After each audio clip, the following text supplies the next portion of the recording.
বড় বোন মেয়েটিকে কুকুরের ঘরে আটকে রাখল। সে মেয়েটির জেড পাথরের লকেটটিও নিয়ে গেল। এই সবই সে করেছিল শুধু মেয়েটির পরিবর্তে ধনী পরিবারটির দ্বারা দত্তক হওয়ার জন্য। মেয়েটি সাহায্যের জন্য চিৎকার করছিল, কিন্তু কেউ তার কথা শুনতে পেল না। সৌভাগ্যক্রমে কুকুরের ঘরটিতে একটি কুকুরের যাওয়ার গর্ত ছিল। মেয়েটি হামাগুড়ি দিয়ে তার মধ্য দিয়ে বেরিয়ে এল। সে ধনী পরিবারটিকে সত্যটা বলতে চেয়েছিল, কিন্তু ততক্ষণে অনেক দেরি হয়ে গেছে।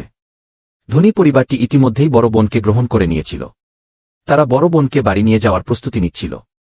মেয়েটি মরিয়া হয়ে তাদের পিছনে ছুটল, কিন্তু শেষ পর্যন্ত সে ধরতে পারল না। পরে মেয়েটি কিছুক্ষণের জন্য পেছনের বাগানে একা থাকতে গেল, কিন্তু সেখানে সে একজন পুরুষকে একটি আহত পাখি নিয়ে খেলা করতে দেখল। মেয়েটি এগিয়ে গেল এবং একটি বিশেষ পদ্ধতির মাধ্যমে পাখিটিকে সুস্থ করে তুলল। মেয়েটির এই ক্ষমতা দেখে লোকটি তাকে দত্তক নেওয়ার সিদ্ধান্ত নিল। তাই সে মেয়েটিকে বাড়ি নিয়ে গেল। লোকটি শুধু মেয়েটিকে বাগান ঘুরিয়ে দেখাল না, বরং চারপাশের পরিবেশও পরিচয় করিয়ে দিল। মেয়েটি অত্যন্ত খুশি হল। কিন্তু ঠিক তখনই একজন ভৃত্য এসে তাদের জানাল যে গৃহকর্ত্রীর অবস্থা খারাপ হয়েছে।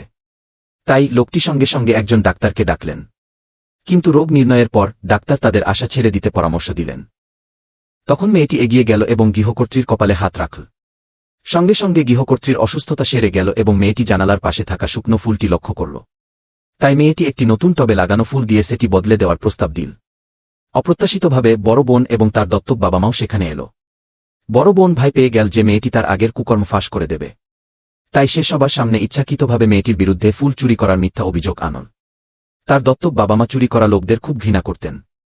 মেয়েটির ফুলটি নষ্ট করে দিয়ে তারা সেখান থেকে চলে গেল। মেয়েটি খুব দুঃখিত হল। সে চোখের জল ফেলতে ফেলতে ফুলটি মেরামত করল। তারপর সে ফুলটি গৃহকর্ত্রীকে দিল। গৃহকর্ত্রী এই মেয়েটিকে খুব পছন্দ করলেন, তাই তিনি একটি ভোজসভার আয়োজন করার সিদ্ধান্ত নিলেন যাতে তিনি সবাইকে জানাতে পারেন যে তিনি মেয়েটিকে দত্তক নিয়েছেন। বড় বোনের দত্তক বাবা মাও নিমন্ত্রণ পেলেন। তারা সেই ভোজসভার মাধ্যমে তাদের পারিবারিক ব্যবসার উন্নতি করতে চেয়েছিলেন। ভোজসভার দিন গৃহকর্ত্রী সবাইকে জানালেন যে তিনি একটি কন্যাকে দত্তক নিয়েছেন।